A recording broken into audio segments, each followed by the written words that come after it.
বাংলাদেশের উপরে বারংবার গণহত্যা চাপিয়ে দিয়েছে, সে আওয়ামী লীগ কোনোভাবে বাংলাদেশের রাজনীতি করবার অধিকার রাখে না। আমরা অন্তর্বর্তীকালীন সরকারকে বলতে চাই, অতীতের মতো সুশীল তত্ত্বাবধায়ক সরকার আপনারা না, আপনারা গণঅভ্যুত্থানের সরকার।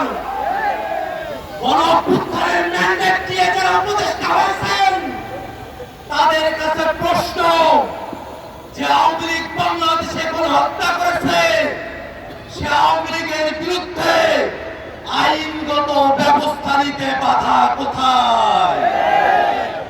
আজকে সাধারণ জনগণের উপর চাপিয়ে দেওয়া হয়। আমরা স্পষ্ট করে বলতে চাই, ওই 5ই আগস্ট বাংলাদেশের জনগণ সিদ্ধান্ত নিয়েছে আওয়ামী লীগ নামে, গৌতম আকার নামে, মুজিববাদী আদর্শের নামে বাংলাদেশে কোনো রাজনীতি চলতে পারে না। বন্ধুগণ আমার, এখনো পর্যন্ত আওয়ামী লীগের নিবন্ধন আছে।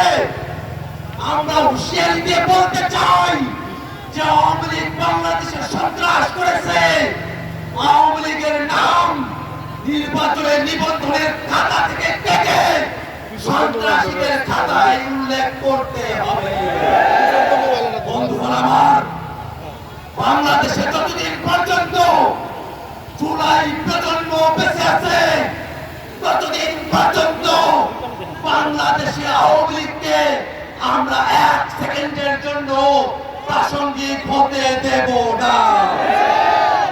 আওয়ামী লীগের দোসর জাতীয় পার্টি যারা 90-এর স্বৈরাচার প্রতিষ্ঠা করেছিল, তারাও বাংলাদেশে আওয়ামী লীগের রাজনীতিকে, স্বৈরাচারের দোসরের রাজনীতিকে প্রতিষ্ঠা করবার যে চেষ্টা করছে, তাদেরকে হুঁশিয়ার করে বলতে চাই, শুধুমাত্র আওয়ামী লীগ নয়, আওয়ামী লীগের প্রত্যেক দোসর তারা রাজনৈতিক দল হতে পারে, সুশীল সমাজের লোক হতে পারে, তারা সাংবাদিক হতে পারে, তারা বিচারপতি হতে পারে, যারাই আওয়ামী লীগকে বাংলাদেশের ন্যূনতম স্পেস দেওয়ার চেষ্টা করবে, তাদের প্রত্যেকের বিরুদ্ধে বাংলাদেশের ছাত্র জনতা দুর্গ গড়ে তুলবে।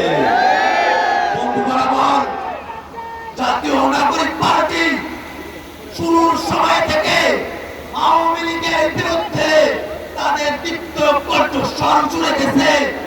দীর্ঘ সময় ধরে বাংলাদেশে যারা ফ্যাসিবাদ বিরোধী রাজনীতি করেছেন, ফ্যাসিবাদের চাকা করে পিষ্ট হয়েছেন, ফ্যাসিবাদের বিরুদ্ধে যাদেরকে নিয়ে জুলাইতে আমাদের ঐক্য হয়েছিল, আমরা আমাদের প্রত্যেক শরীরকে জানাতে চাই, আওয়ামী লীগের বিরুদ্ধে, আওয়ামী লীগকে নিষিদ্ধের প্রশ্নে এই দায় শুধুমাত্র জাতীয় নাগরিক পার্টি এনসিপি নয়, এই দায় বিএনপির, এই দায় জামাতের, এই দায় ইসলামী আন্দোলনের, এই দায় গণঅধিকার গণসংহতি সহ বাংলাদেশে ফ্যাসিবাদ বিরোধী প্রত্যেকটা পক্ষের আমরা প্রত্যেক রাজনৈতিক দলের কাছে আহ্বান রাখবো, আওয়ামী লীগের বিরুদ্ধে সকলে মিলে রাজনৈতিক সিদ্ধান্ত গ্রহণ করতে হবে। বন্ধুগণ আমার, আওয়ামী লীগের প্রশ্ন অমীমাংসিত রেখে বাংলাদেশে সামনে কোনো নির্বাচন হবে না, হবে না, হবে না।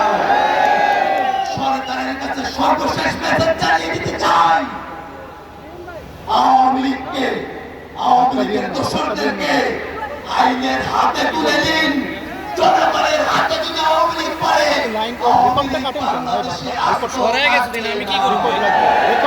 আজকের এই সমাবেশে ঢাকা শহর আশেপাশের জেলাগুলো থেকে আপনারা যারা উপস্থিত হয়েছেন, তাদের সকলকে সংগ্রামী সালাম জানিয়ে আমি আমার বক্তব্য এখানে শেষ করছি।